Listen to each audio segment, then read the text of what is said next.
જેમણે પ્રવેશ મેળવેલો છે તેમને પાઠ્યપુસ્તક આપીને સન્માનિત કરવા માટે હું એસએમસી સભ્ય કિશોરભાઈ ખેરને વિનંતી કરીશ કે તેઓ સ્ટેજ પર પધારે અને અમારી શાળાના નવા વિદ્યાર્થીઓનો પ્રવેશ અપાવે. બામણિયા અર્પિતાબેન હીરાભાઈ, રાઠોડ પ્રિયાબેન લખમણભાઈ, બ્લોજ માઝેદાબેન ઇમ્તિયાઝભાઈ, વેગડ જયેશભાઈ જેઠાભાઈ, બામણિયા મહેશ્વરીબેન જગદીશભાઈ.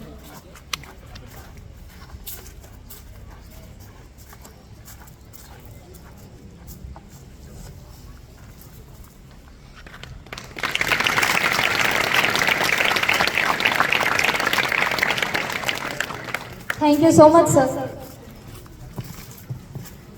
ત્યારબાદ ધોરણ 11 સાયન્સમાં વિદ્યાર્થીઓએ પ્રવેશ મેળવેલ છે તેમનું સ્વાગત કરવા માટે પાઠ્યપુસ્તક આપીને એણાજ ગામના સરપંચ શ્રી સોલંકી શાંતિબેનને વિનંતી કરું કે તે સ્ટેજ પર પધારો.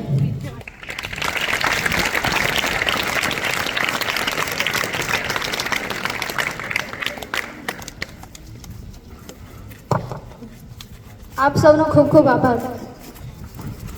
જીવનમાં સફળતા મેળવવા માટે સૌથી મહત્વની જરૂરી આદત છે નિયમિતતા.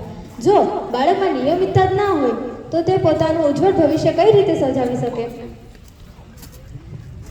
પરંતુ અમારી પીએમ શ્રી મોડલ સ્કૂલ એણાજના વિદ્યાર્થીઓમાં નિયમિતતા તો છે જ ખરું ને. તો જે વિદ્યાર્થીઓએ વર્ષ દરમિયાન એક પણ ગેરહાજરી ન કરતા 100% હાજરી આપેલ છે તેવા વિદ્યાર્થીઓનું સન્માન તો જરૂરી છે.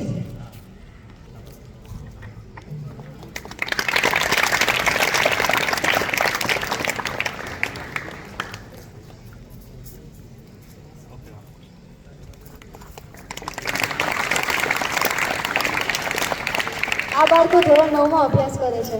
Thank you so much.